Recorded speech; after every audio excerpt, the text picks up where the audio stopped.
Here's a question most retirement advisors refuse to answer honestly. Is working just 2 extra years more powerful than a decade of aggressive savings? The answer for most people is yes. And today we're going to show you exactly why and what that means for your retirement plan. All right. Hey, Tony, what's going on today, man? Not much, man. How are you? Good, man. You seem like you're in a just bang-up mood this morning. I'm smiling. You know, it stopped raining here. I stopped building my ark. Yep. You know, here in Cleveland, it's finally stopped, and then maybe the golf courses will dry out a little bit. We'll see. Maybe we'll get in some golf. Maybe. All right. So today, I'm talking about kind of what is better. And do get this question quite a bit from our clients and things like that.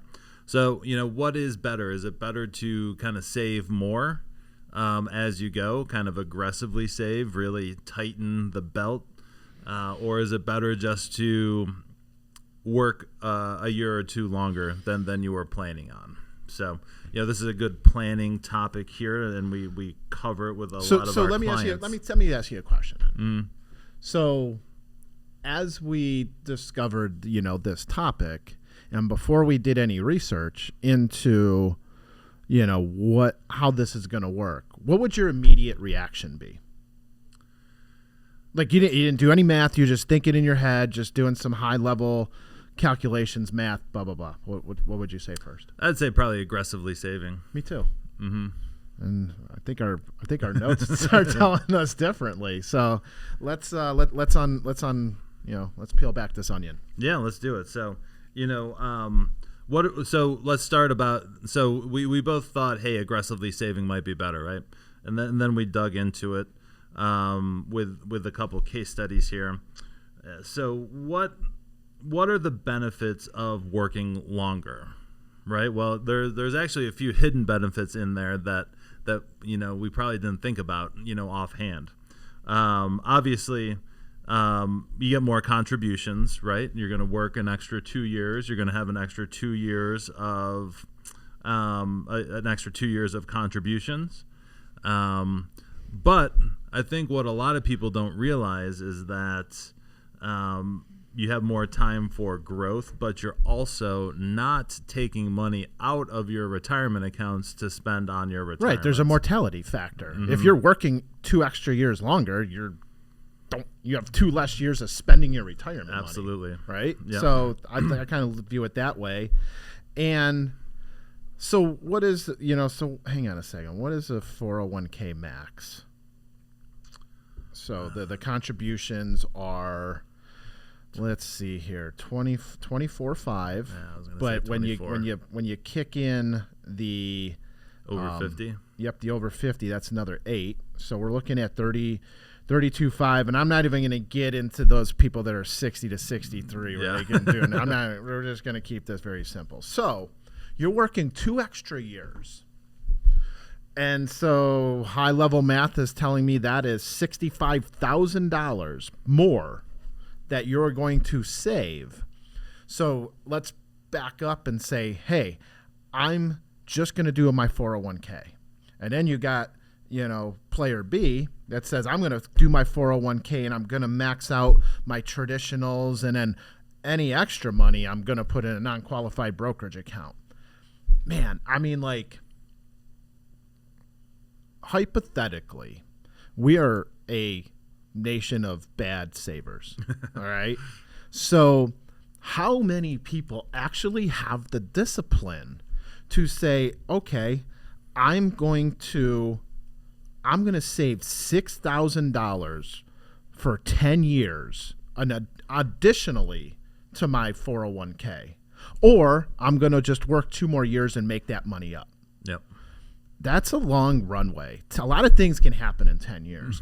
Health, lose your job, families get sick, like kids need money, whatever, man. Like, so maybe this does have legs, right? Because if I can, and then you just got to hope that you're healthy enough to continue to work an extra 2 years. Yep. Let's just call the bogey 65, going to 67, right? Or 63 versus 65, whatever, right? So that is kind of what you should.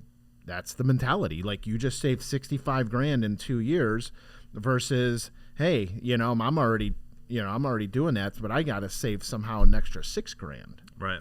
And not that there's not, fortunately we're lucky enough to have, a lot of clients who do save, and they have done good, and they don't want to, blow it up. That's why they want to work with somebody who is watching it, has great ideas, and is going to help structure this whole thing for them. But I'm just going to say it. Let's face it. Most people are not going to save extra money per year.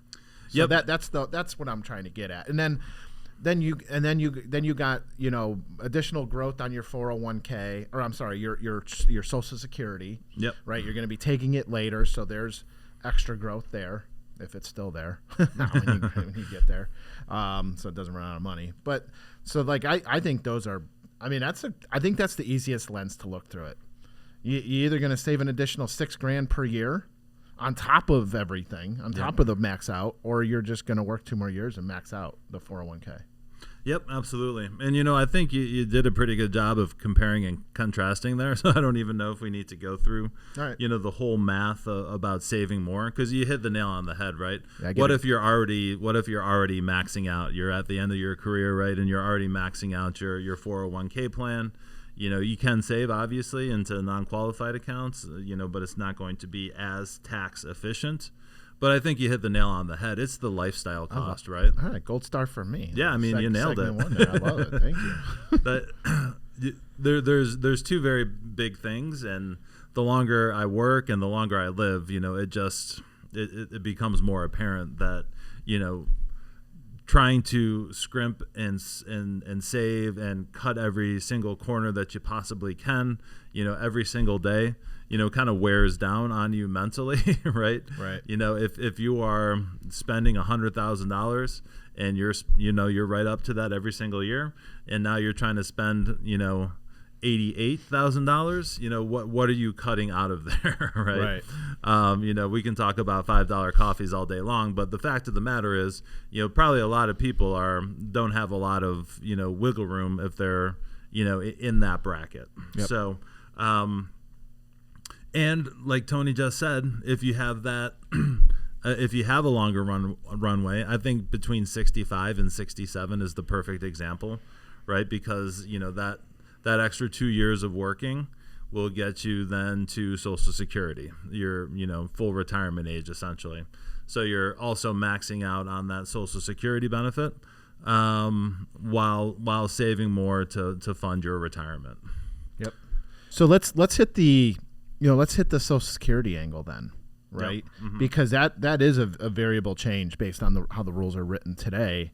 Is you're going to have 2 extra years of 8% growth, right? And you're going to be paying into the system a little bit longer. Right. So just those 2 things, just having more money for the rest of your life, while you were saving extra money, it sounds like a 1-2 punch. Yep. So. Yep, absolutely. And, it's going to depend on your situation too, right? We just gave the example between 65 and 67, delaying it 2 years. But if you're, like a 62er, right, you're trying to retire right at 62, it may 62 to 64 might not get you exactly to where you want to be, since it's still, relatively young to take Social Security. Yeah. So, I think what we're trying to say here is that it's going to depend on your personal situation for sure. You have to.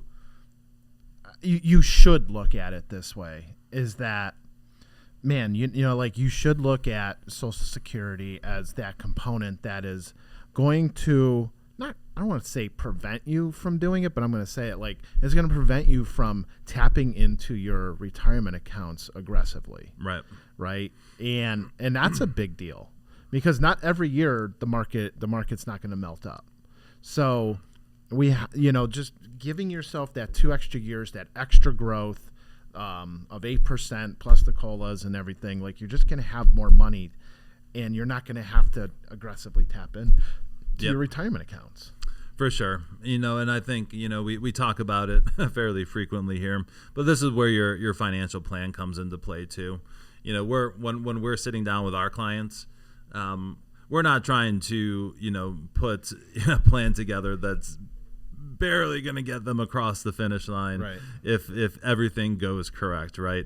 Because if you have one of those plans, and like Tony just said, you introduce a bear market in one of the first 3 or 4 years of retirement, that plan is probably going to go from working to failing, right? And we want to make sure our bases are covered, because we've seen one bad year since it's been a long time now, but it's so that's not going to continue that way. Yeah, I think we've been trying to harp on that for a while now. Even though this year is shaping up pretty darn good. Yeah, I mean, double digit earnings growth from the S&P 500, man, and low unemployment. It's really hard to have a bad market. Exactly. Just saying, but. Yep. So. But think about this, though. I mean, because we just used the 65 versus 67 thing. Like, just kind of give it some thought where it's like, okay, if I am 67 and I, stop working at my career job and I just want to go get a job, right? and just I'm not ready to really retire, but I don't want to work as hard and I want to do something a little bit more passionate. 67's the number, right? Because you can make as much as you want and it's Absolutely. not going to adversely affect your Social Security. So you got that as going for you too. So that's definitely something I wanted to touch on as well. You don't. That's the beauty of planning. Say you're making $100,000 a year, and our last segment here we have some notes on some other factors that we might consider. Mental health and job satisfaction is obviously something that we talk a lot about in these meetings. You don't have to work at the same job. Like Tony just said, it's a perfect transition for you to have a part-time job doing something that you're passionate about, probably not making as much money. But, if you're that $100,000 income earner and you earn, you retire at 65 and you're earning, that, $18,000 to $20,000 a year, that helps out tremendously. And if you don't want to work that hard, maybe you do that for 4 years instead of 2 years. Part-time work for $20,000. So there's lots of different ways to make the math work based on your own situation. But you don't want to just push through to a job that you hate just to gain a couple more percentage points on your Monte Carlo score. So just know that there's more options out there than just working more or saving more. And I mentioned it before. It's like just as much as like saying, hey, I'm going to work 2 more years. Like, can you physically? Yeah, exactly. Right? I mean, is your health good enough to continue to work? I know we talked up, mental health, maybe there's just straight up mental burnout, right? But there could be physical burnout, depending on the type of job you have or family or health issues that you may have. So in theory, working 2 extra years might not, you got to grind through it and want it, right. You got to come to terms that you're going to do that, but it's more about the health thing. Here's one thing that I continue to see. And one of my clients is really, he's been one. I don't know if he wants to retire, but every time he does, his boss gives him more money and less responsibilities. He's like, Tony, I can't say no. I don't hate my job, and he keeps on giving me more money every year, and I don't have to work as much. I'm actually golfing a little bit more than I have in many, many years, and I'm like, sign me up, man. But it's the big thing here is that, and I'm not here to take jabs at different generations, but man, you're gonna have a tough time replacing the baby boomers and the Gen X. You're gonna have a hard time doing that because the mentalities are extraordinarily different. Yeah. Yes, they are. The baby boomers, man, they're gonna grind it out, and so are the Gen Xers. Yep. Right? That's the mentality. It's the generations after that are not. And again, that's not here because I can't say it. It's just them as a whole. Mm-hmm. I know some, millennials and that work really hard and they want it, and but man, the Gen X, and they can't release those people, right? Because it's hard to replace the worth ethic. Yeah, I saw a T-shirt. It's something to the effect of like, "You can't break me. I had to hold the flashlight for my dad when I was a kid." yeah, and then get yelled at when Exactly. when you drift hold off. it right here. I said, "Hold it right here. You got one goddamn job." Yeah, so I'll admit that's a good one. that's a good one. Yeah. So yeah, Gen Xers, like Tony and I we're just in there. Yeah, definitely a change in mentality between us and millennials by only a couple of years. Yep. So, hey, and last thing I'll mention as we wrap this up, I think, like Tony says, things change. I'd say when I first started in this industry, it was more of a, hey, can I retire at 65, 67? I would say the younger people coming up now, say like 55, that's why it's more important to plan, because I would say that generation, about 10 years behind, is more open to their options, and that's what planning will do for you. The sooner that you start it, the sooner you can get on a plan. And if retiring early is your goal, or if having the option to retire early is your goal, that's where planning comes in, and that's where I will say it's kind of changed a little bit in that regard. Yeah. All right, man. To wrap this up, again, working longer wins, because you're at the point of your career where you're probably maxing out, those last 2 years, and it's going to be hard to catch up, even if you start 10 years before, to make up that money, because we just said it was about $65,000, right? Social Security, you're going to be paying into the system longer and taking it later. Yep. It's just more money. And then, the only thing that's really going to hold you back is, what about your health, your happiness, your mental, all of those types of things. Yep, for sure. So thanks everyone for listening this week. If you guys have any questions, ideas for a show, questions about your personal situation, hit us up at info@swpconnect.com, and we'll talk to you next week. The opinions expressed in the podcast are for general informational purposes only and are not intended to provide specific advice or recommendations for any investment, legal, financial, or tax strategy. It is only intended to provide education about the financial industry. Please consult a qualified professional about your individual needs.